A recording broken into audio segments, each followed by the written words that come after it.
Saya Iqbal Sitompul ingin melanjutkan materi proses produksi. Proses produksi di bidang manajemen operasional merupakan proses perubahan masukan menjadi pengeluaran macam-macam barang yang dikerjakan di unit produk. Sehingga macam proses ada juga banyak. Pada umumnya proses dibagi menjadi dua. Yang pertama proses produksi continuous. Proses produksi yang tidak pernah terganti macam-macam barang yang dikerjakan. Kedua, proses produksi intermittent. Proses produksi yang barangnya bermacam-macam dan barangnya selalu berganti-ganti sehingga dilakukanlah suatu produksi. Selanjutnya, jenis-jenis produksi ada dua. Jenis-jenis produksi ditinjau dari wujud dan jenis-jenis produksi yang ditinjau dari segi keutamaan. Jenis-jenis produksi yang ditinjau dari wujud ada tiga. Yang pertama, proses kimiawi, yaitu proses yang menitik beratkan pada adanya proses analisis senyawa kimia, misal produksi alkohol dan obat-obatan. Yang kedua, proses produksi perubahan bentuk, di mana dalam situasi bentuk prosesnya dititik beratkan pada adanya perubahan bentuk masukan menjadi pengeluaran untuk menciptakan nilai tambah. Yang contohnya mebel, sepatu, dan garmen. Yang ketiga, proses produksi transportasi, merupakan proses produksi dengan jalan jasa pemindahan dari dan ke tempat tertentu, misalkan pengiriman paket. B. Jenis produksi yang ditinjau dari segi keutamaan produksi. Atas dasar keutamaan proses produksi dalam perusahaan akan dipisahkan di dalam dua kelompok. Yang pertama, proses produksi utama, merupakan proses produksi di mana proses tersebut dengan tujuan didirikannya perusahaan yang bersangkutan.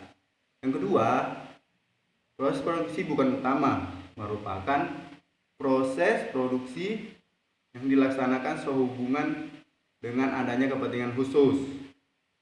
Yang dimaksud dengan fungsi pengendalian proses adalah perencanaan penentuan urutan kerja, penentuan waktu kerja, pemberian perintah kerja, dan tindak lanjut dalam pelaksanaan produksi operasi. Beberapa metode pengendalian proses produksi yang dapat digunakan oleh perusahaan terdapat 5 poin.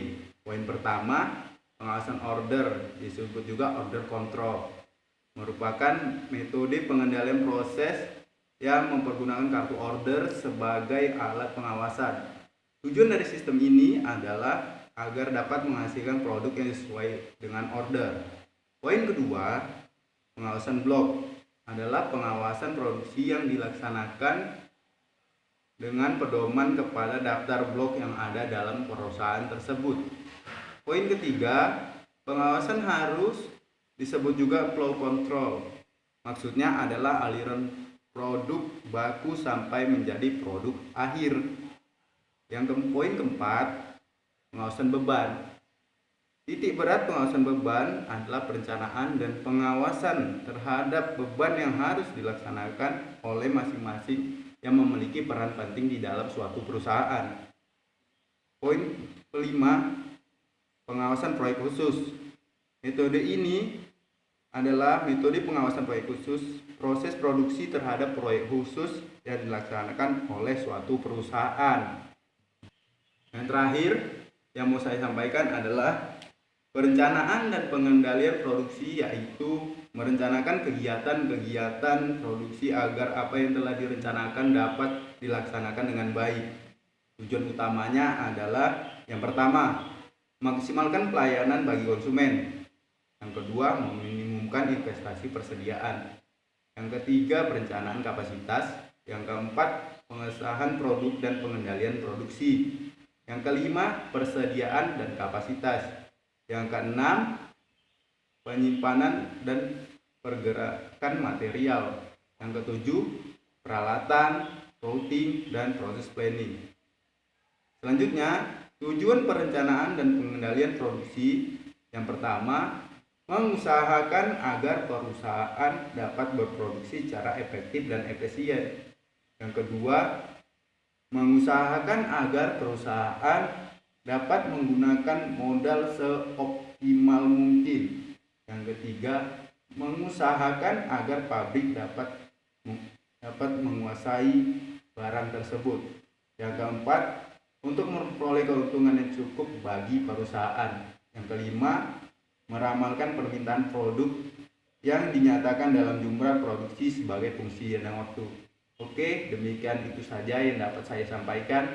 Selanjutnya akan saya beri kesempatan kepada pemateri selanjutnya.